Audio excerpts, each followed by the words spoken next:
I'm going live on there now.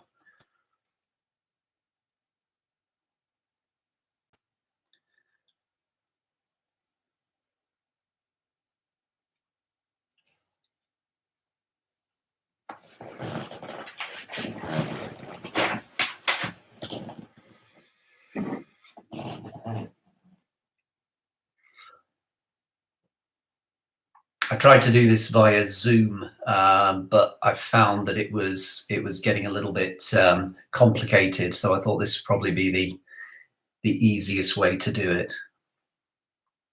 Send a message to people on Facebook on my main page, let them know we're going live.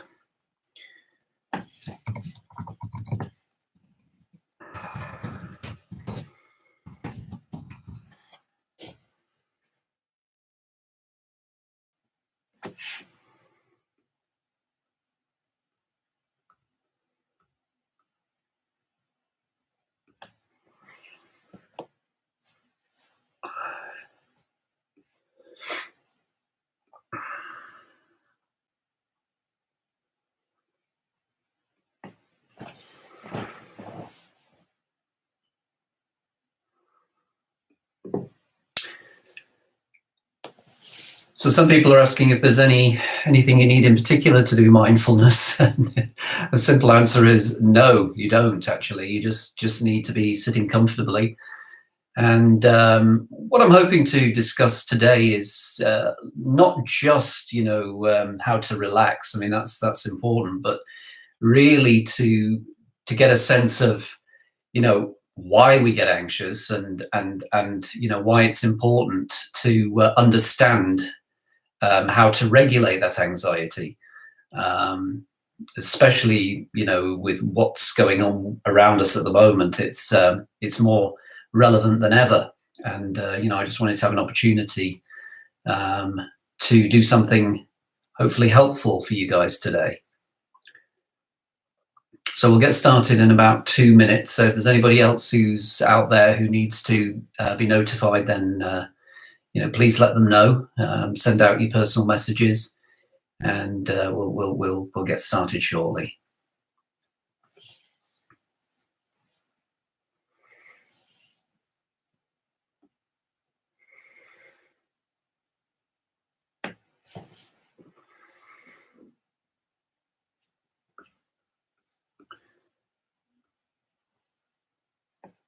Somebody on Facebook asking, somebody on YouTube asking, will we be recording this? Hopefully, yes, is the answer. I've tried to do this live before, and I've had a few issues with it recording properly, but with a bit of luck, yes, this should record okay.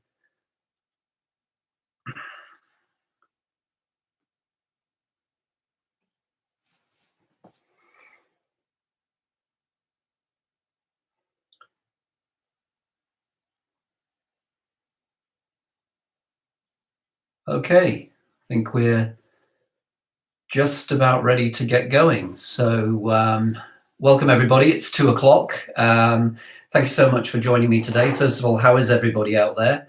I hope you're all okay, and you're keeping safe and well. And of course, it's important to understand that during a time like this, your mind is practically being hijacked by all kinds of scenarios, and the brain at this point is probably not acting the way it should in terms of some of our functioning. Whether we feel more uptight than usual, or we're feeling a little bit less energy, we're just generally preoccupied with our thoughts all the time. And mindfulness is one of those ways in which we can bring some balance back. But really, to understand why we use mindfulness, what I really want to do is explain a little bit of how we get anxious. Obviously, we're all familiar with the fight, flight, or freeze response. And when we get to a place where our bodies are in immediate danger, we need to protect ourselves in some way, or not us consciously, but the subconscious part of us that takes care of all of our functioning. And at that moment, the body does what it needs to do. It floods our body with cortisol and all the stress receptors, when it comes to adrenaline from the adrenal glands, and the part of the brain which is called the amygdala fires off this warning shot, which makes us feel uptight, and it's a very queasy feeling. It's not pleasant. Anxiety isn't a pleasant feeling, but it isn't life-threatening. And as long as we can start this off by understanding anxiety really is just a habit. We develop this ability to protect ourselves, and we get very good at it sometimes. And unless you're shown methods by which you can reset, some of that neurology, some of that physiology as well, then there's a good chance that it's going to overwhelm us more and more, and it'll always be a pattern. So what I want to really sort of explore today is how the second pathway really operates with us when it comes to anxiety, and that's how we think. More often than not, we're thinking about a future that hasn't even happened yet. And of course, in this moment that we're in coronavirus and we're being surrounded by all the media and the stuff that we see online, what else have we got as a reference? The only reference is death and destruction and the sky falling in, and everything's just doom and gloom. Unless, of course, you're lucky enough to have friends online who like to share funny posts and things that distract us and make us feel good. One of the best things that I've seen out there at the moment is Joe Wicks. I think he's fantastic, with his, the body coach. If you guys haven't seen him already, I would highly recommend him. He's great for the kids. He's great. He's also great for, for us in terms of exercise, because exercise is the one way we find an antidote to some of this negative brain chemistry by flooding ourselves with endorphins and serotonin and just generally, making ourselves feel a little bit lighter and happier. But that all said, you can exercise so long, and then, of course, your brain returns to its natural, reset of thinking about what if this, and what if we can't get, toilet rolls in the supermarket. I mean, how many of us have seen that kind of irrational behavior literally in action? Where the brain is hijacked, it's trying to protect itself. It's trying to, get into those shops and get as much of those foods as you can, just in case you'll never get out of the house ever again. And you know as well as I do that is probably a reaction, and it's certainly not a response. We're not reacting. We're not responding to a situation with logic or with, rationale that we would at other times. We have gone into a different mode. And so the behaviors are probably very destructive and quite unhelpful. So what we learn to do is really to reset some of that brain chemistry with mindfulness. And that's what we're going to be looking at today. And if you're looking at this at, some other point in the future, you can zoom forward from this bit and just get to the mindfulness bit. But we are going to do some exercises today, which are really designed to activate the part of the brain we call the parasympathetic system. Okay, and the way we reset ourselves and we switch off the flow of the stress hormones and the adrenaline is to establish a focus. And we've been doing mindfulness since we were cavemen, staring into flames or watching the clouds go by. But the main focus that can really help all of us, and it doesn't require any complicated, dramatic way of doing things, is breathing. You just got to learn to put your focus on the right kind of breathing. And very often when we're uptight, we're breathing up here. It's that uncomfortable feeling. Your heart's beating fast. You feel uptight all the time, and you just feel bad. You'll notice that goes away when you do exercise. Again, those of you who are doing Joe Wicks and you're getting involved in your own program of motivation, you will find that you feel a lot better because of that. And that's, of course, because your body gets flooded with serotonin, endorphins, and dopamine. But what we're going to do now is we are going to learn to do that consciously. We're going to set ourselves up with the ability to fundamentally change that brain chemistry. And it's important to understand, how that works, because if you breathe in the right way, what you end up doing is you sedate the amygdala. The amygdala doesn't sort of fire off as many warning shots. It's not trying to protect you in quite that same dramatic way. And therefore, the body doesn't feel as under attack. You therefore start to relax in terms of, your muscle tension. Your breathing becomes a lot deeper and more fluid. And of course, your brain wave slows down. And we talk about beta blockers. Well, learning to breathe takes that brain wave from a very active brain wave down to a much more rhythmic brain wave. And it's that rhythmic brain wave that gives us perspective, that gives us back what we call our executive power. In other words, the ability to think rationally and to say, yes, I know this is really terrible what's going on with coronavirus, but it'll pass. It will pass. We're in this rumination mode at the moment where we're chasing the same idea round and round, and we don't think it's ever going to end. But of course it will. It is going to pass. But while you're in the middle of it, it's very, very unhelpful. And so we've got to gain that perspective. And the only way we can do that is by slowing down. So the best analogy I can give you is think of a river. Okay, and imagine a river flowing, and a river comes towards some rocks. Well, at the moment, those rocks are coronavirus and media and this and what if, and they're all in your way. But when you learn to be mindful, instead of being the rocks or noticing the rocks as much, you are the river. You start to flow. You start to flow past the rocks. You don't collide with them. You don't attack them. You're not dramatically, coming up against them all the time. So what you're doing is you're finding your way almost naturally and intuitively past those rocks as if, they're not as important. Now, does this mean this isn't going to, you're not going to get anxious again? Of course you are. You're going to get anxious. I mean, that's how we're built. We're built to have a certain amount of anxiety. But it's when that anxiety becomes dysfunctional, that's when, of course, it's very unhelpful and unproductive, and it stops us from getting things done. So the breathing pattern I'm about to teach you now is simply to learn a method which you'll see online. This isn't new to me, but it's one that sometimes maybe unless you've been taught it, you might not fully understand it. To trigger that parasympathetic system I was mentioning is to breathe with 3 parts. We breathe in through the nose, and we're going to just hold it, and then we're going to breathe out very, very slowly through the mouth. Okay, so the idea is you're going to breathe in for a count of 4.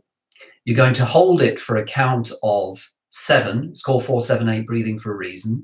And then breathe very, very slowly out through the mouth for a count of 8. Now that's a ratio and it's a guideline. It's not, it's not necessarily cast in stone, but it's important to get that perspective on, are you breathing in, long enough, holding it long enough, and letting it out long enough? All right.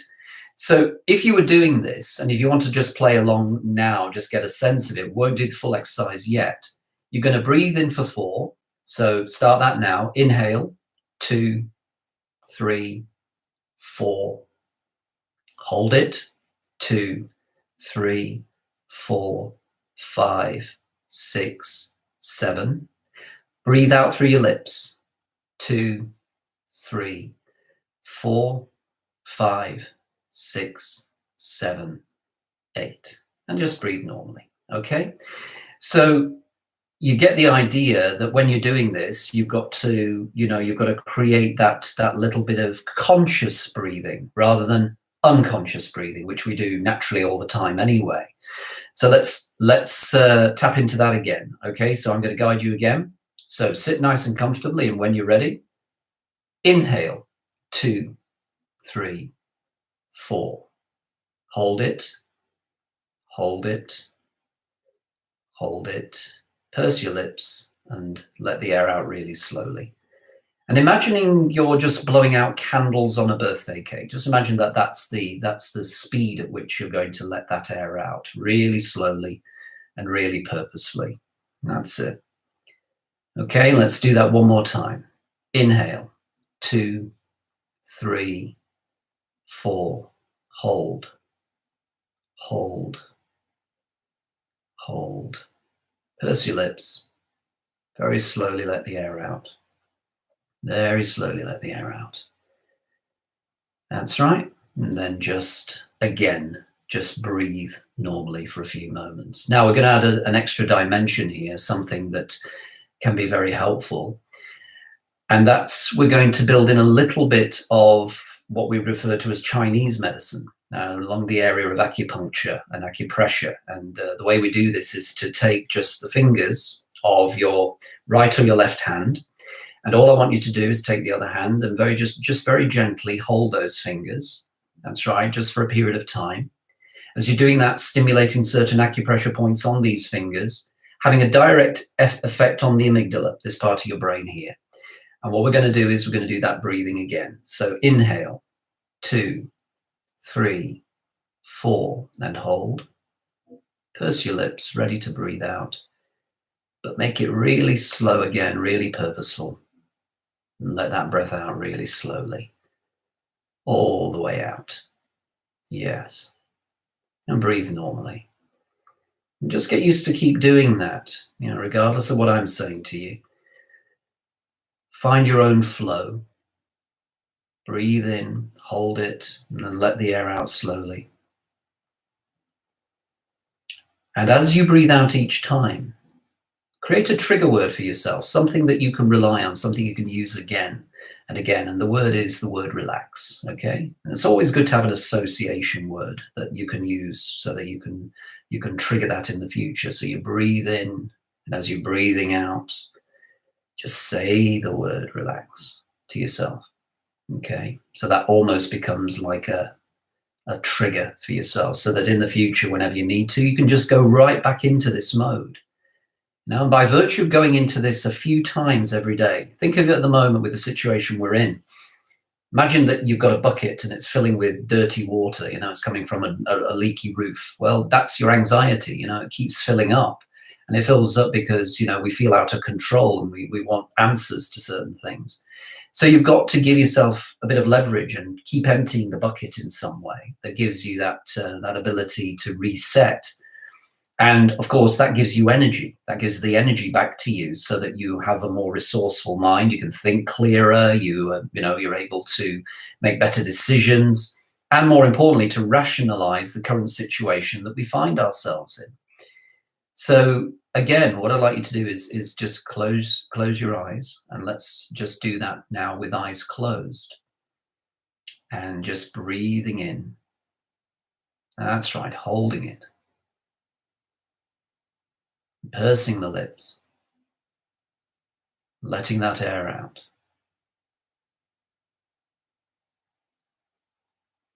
That's right. And just being mindful.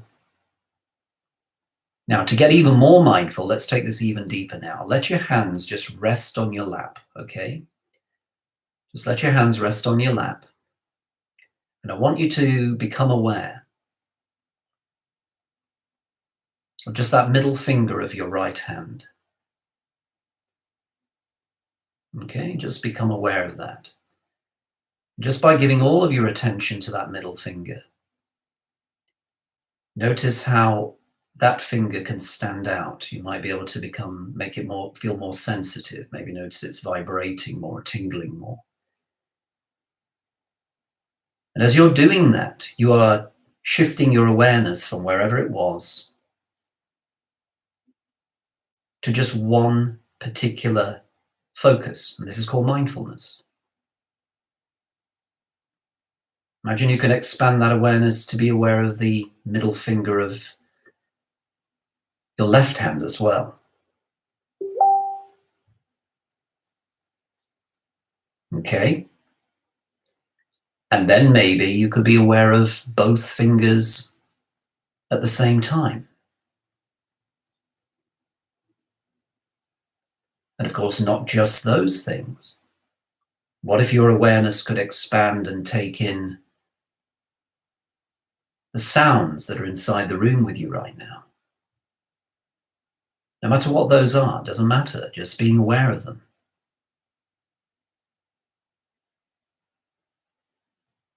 The sounds that are beyond the building, outside.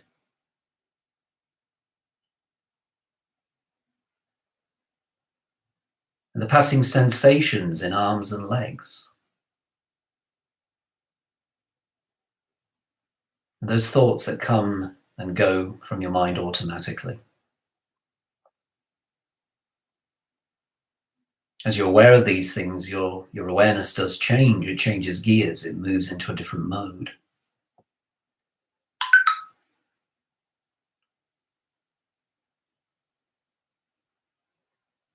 And as you switch into that mode, notice how all of your thoughts can sometimes now be seen for what they are.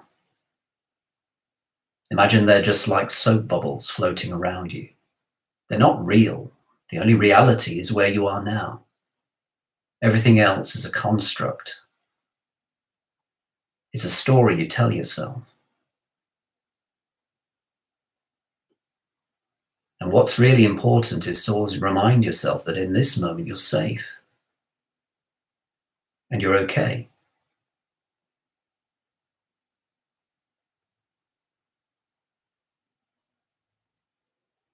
As you're aware of that, those bubbles, imagine you could extend your hand in time and space and just, extinguish each one of those bubbles. So you could create a little bit of space for yourself. And it's in this space that we find perspective. We find inner peace. And we restore harmony and balance to the body. The amount of negative brain chemistry that floods your body with all that stress hormones, that slows down, it goes away.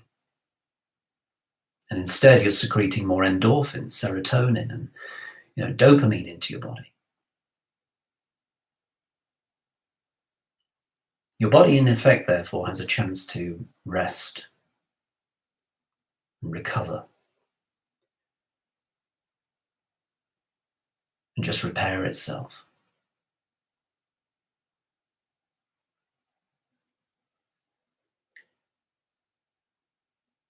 So wherever you are right now, just take a few moments to acknowledge this new feeling.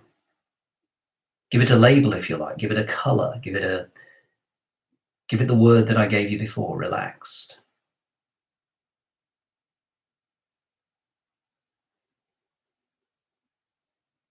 And when you're ready in the next few moments, as I count from 1 back to 5, allow yourself to come back out of this experience. Being able to observe what you already notice has changed in you. Whether it's the fact that you just feel there's a bit more, there's a bit more space. Maybe you feel lighter, maybe you feel just subjectively, it all belongs to you, you can't define it. Maybe your shoulders feel looser, something as simple as that. Whatever it is for you.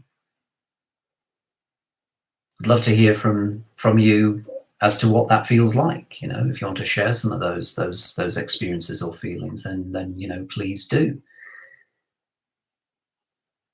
So I hope that, and I know that quite a few people have been watching and listening. I'm glad I've been able to share that with you. Just an introduction to being more mindful.